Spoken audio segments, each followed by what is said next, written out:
If you're from Vermont, you probably recognize this stream. It's the Winooski River. What you may not know is how this river got its name. Winooski is derived from the Abenaki word Winooskik, which roughly translates to land of wild onions. And what onions, you may ask? Well, these onions, or ramps as they're most commonly known as. Here's a beginner's guide to all things ramps. I'm going to keep this under 10 minutes, so let's flash that logo and let's get after it.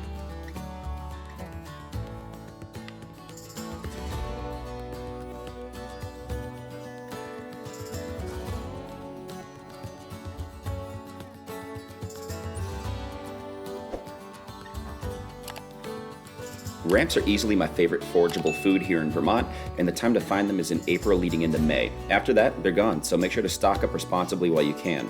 This is a spot I've foraged for years, and it has an enormous and sustainable pile of ramps that resurface every single year.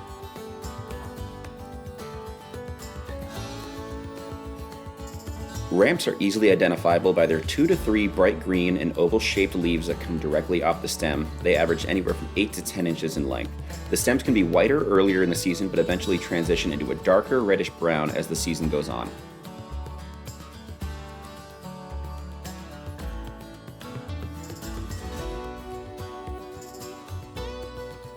I won't divulge exactly where this is, but I will say ramps are found all across Vermont and the Northeast in general, from mountainsides to forests to field edges. They're just about everywhere.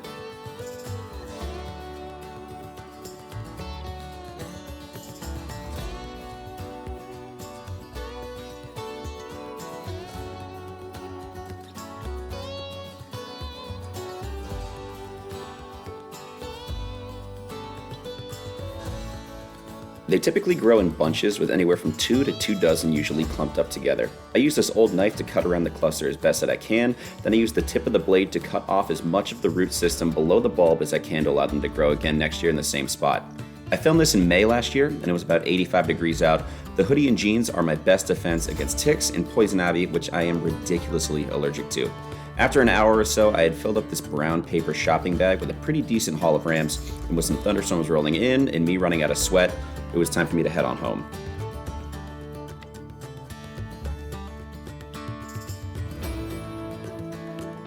I like to clean and take apart ramps the same way I like to fillet perch and panfish after a day on the water, and that's by putting a whole bunch of old newspaper down on the table to make cleanup way faster.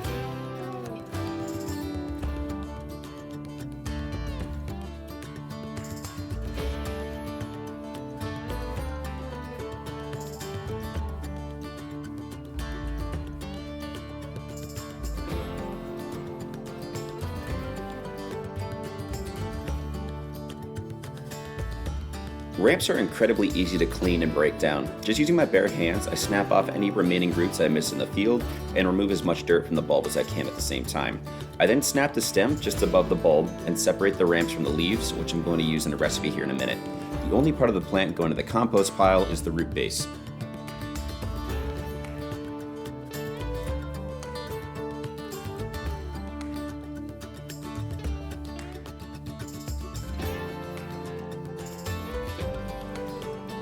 Then repeat this process again, and again,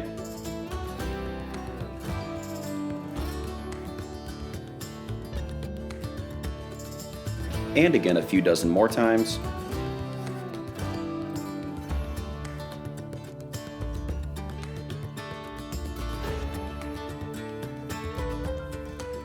And eventually all your ramps will be taken apart just like this. I like to throw all the bulbs in a colander so they're easier to wash in the sink with cold water.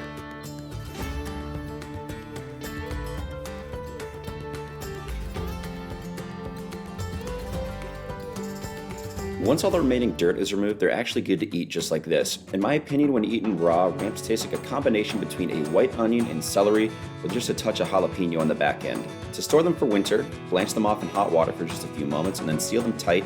They hold very well this way in the freezer.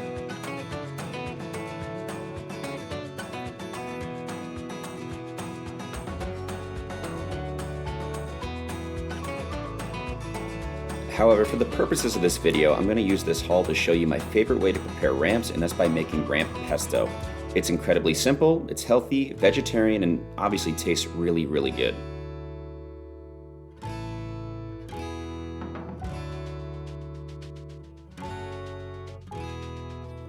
In order to make pesto the way that I am here, you'll need the ramps that we just cleaned, as well as the leaves and stem from the plant as well, a couple of lemons, a small bag of walnuts, pine nuts work here too, some grated Romano cheese, pink Himalayan salt, and as is with any pesto, plenty of extra virgin olive oil. Start out by toasting the walnuts directly in a pan with no oil or seasoning. We just want to lightly saute them for a few minutes.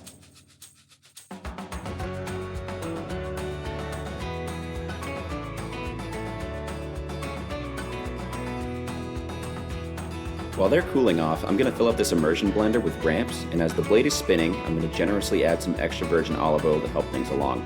After a minute or so, the blended ramps will go into this large mixing bowl, and I'll emulsify the leaves in the same way, repeating this process for the bulbs and leaves until everything is browned.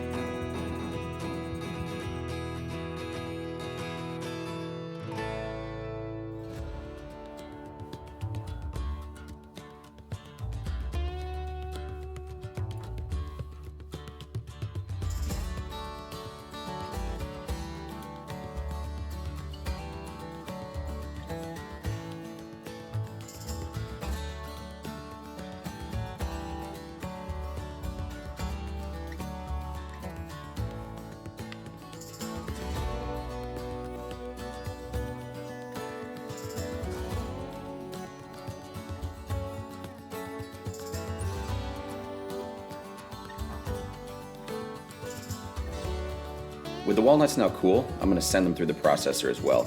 Once all the minced and ground items are in the bowl, I'm going to add lemon zest as well as plenty of lemon juice and a little bit of salt to taste, then mix away.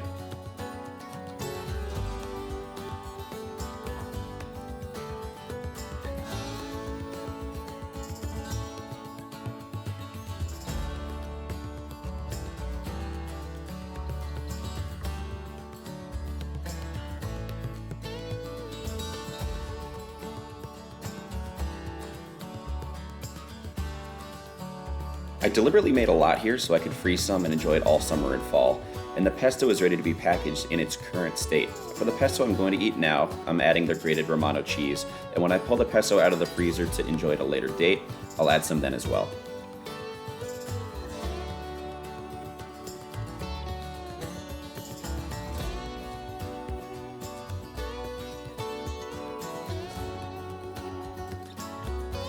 I'm just cooking some spaghetti up to eat for dinner, so you can be very creative with the pesto, and I found a number of different uses for it that all taste great.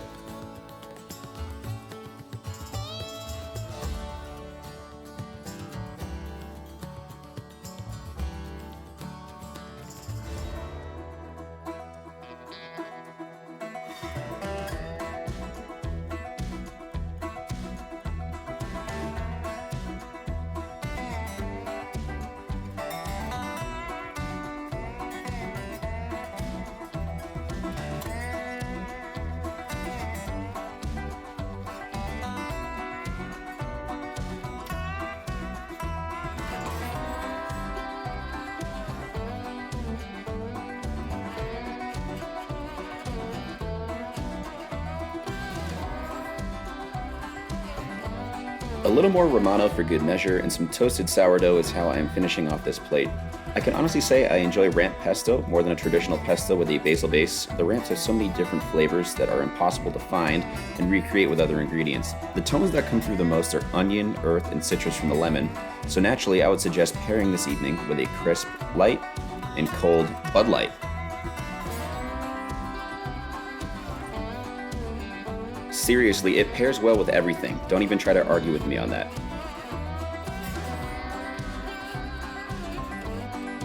So that's what I'll be getting into this spring when I'm not on the boat or fly fishing. I hope you enjoyed this video, and hopefully you can take a thing or two away from it. As promised, I'm coming in under 10 minutes here, so please return the favor by hitting that subscribe button. As always, people, be good.